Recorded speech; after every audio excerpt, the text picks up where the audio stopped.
Attention, danger. Et il s'appelle Messi, mais il n'est pas tout seul, il a plein de copains. Oui, mais enfin, c'est lui qui marque des buts. Hein. Oui, c'est lui Alors, qui a ça marqué s'est passé les buts. hier, c'était qui contre qui? Barcelone face à Arsenal en Ligue des Champions, 8e de finale. Allez, et oui, vous l'avez dit, regardez ces trois joueurs. Ils forment l'une des meilleures attaques de la planète football. On les appelle MSN, Messi, Suarez et Neymar. Ce trio a encore frappé hier soir face à Arsenal. Première passe de Suarez en bleu, Neymar prend le relais et Messi conclut. Voici l'une des recettes du succès du FC Barcelone. À eux trois, ils marquent 2/3 des buts barcelonais. Lionel Messi s'est offert un doublé en fin de match grâce à ce pénalty. Victoire du Barça 2-0 sur la pelouse d'Arsenal.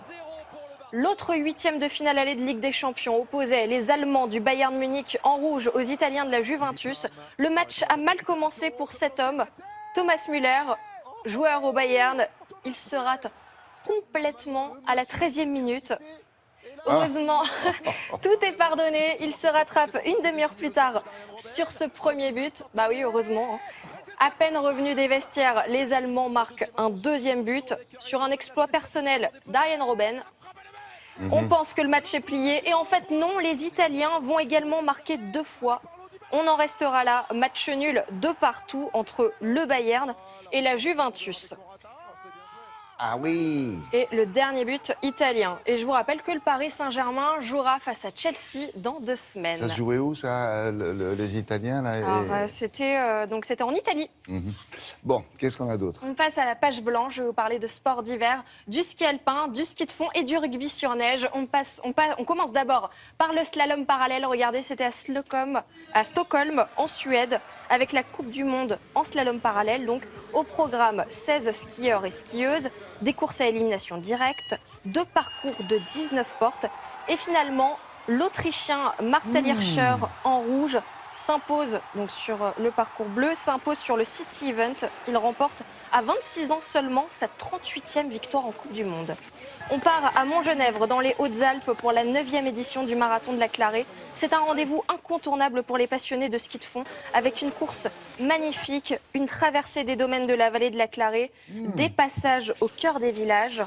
Et sur le 42 km chez les femmes, Marion Collin s'impose en 1h58 minutes.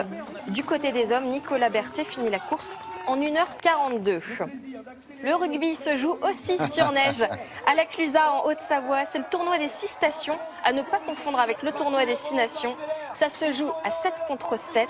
Il y avait des joueurs amateurs, d'anciens internationaux de rugby, des entraîneurs. Et l'équipe des Ménuires remporte le tournoi pour la 3e fois, avec notamment Marc Lièvremont et Lionel Faure. Et la compétition se jouait au profit d'associations de défense de l'enfance, pas seulement du sport. Et on termine avec Après la neige, je vous emmène plutôt dans le désert marocain. On retourne un petit peu au soleil pour le plus grand raid étudiant au monde. Regardez, donc ça se passe en ce moment au Maroc. Ah oui. L'événement dure On les a vus partir. 10 jours. Vous les avez vus partir, oui. 6000 km à parcourir quand même, à travers la France, l'Espagne et donc le Maroc. C'est une aventure sportive, mais aussi solidaire, car cette opération est organisée en partenariat avec l'association Enfants du désert. Les participants embarquent à bord de leur véhicule du matériel et des fournitures scolaires destinées aux enfants les plus démunis du Maroc. Et ça permet chaque année à plus de 20 000 enfants de rejoindre l'école dans de bonnes conditions. Et donc la course se terminera ce dimanche. Ça, c'est une vraie course en sac. Ouais. Costaud les sacs. Très bien, merci beaucoup, Émilie. À plus tard.